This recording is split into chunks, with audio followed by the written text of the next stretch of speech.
শুনুন, রক্ত দেব, কলিজা দেব, বাংলাকে ভাগ করতে দেব না। আর হচ্ছে রক্ত দেব, কলিজা দেব, মানুষে মানুষে ভাগাভাগি করতে দেব না, ধর্মে ধর্মে বিভাজন করতে দেব না। আপনারা কোনো কমিউনাল কথায় বিশ্বাস করবেন না। মনে রাখবেন, we are secular, we are secular, we are secular. আমরা সর্বধর্মকে সম্মান করি। এটাই রামকৃষ্ণ, রবীন্দ্রনাথ ঠাকুর, বিবেকানন্দ, নেতাজি, নজরুল, বাবা সাহেব আম্বেদকর, বিরসা মুন্ডা সবাই আমাদের শিখিয়েছে। তারা আমাদের নেতা, তোমরা ভুইফোর নেতা। তোমাদের কথা আমি বিজেপি শুনছি না। কি নিশ্চিন্ত তো? ফর্ম ফিল আপ করবেন, হিয়ারিং এ যাবেন, নারে নামটা কেটে দেবে, ভোট দিতে পারবেন না। আর পরিযায়ী শ্রমিক যারা আছেন তাদের ফিরে আসতে বলুন।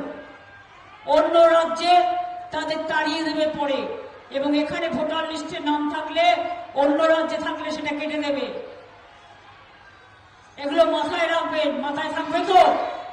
আর বাদ বাকি যদি আপনাদের কি বিশ্বাস আছে আমার প্রতি, ভরসা আছে, আস্থা আছে, যদি থাকে ভরসা, যদি থাকে বিশ্বাস, যদি থাকে আস্থা, জানবেন আমরাই দেখাবো রাস্তা, অন্য কেউ নয়।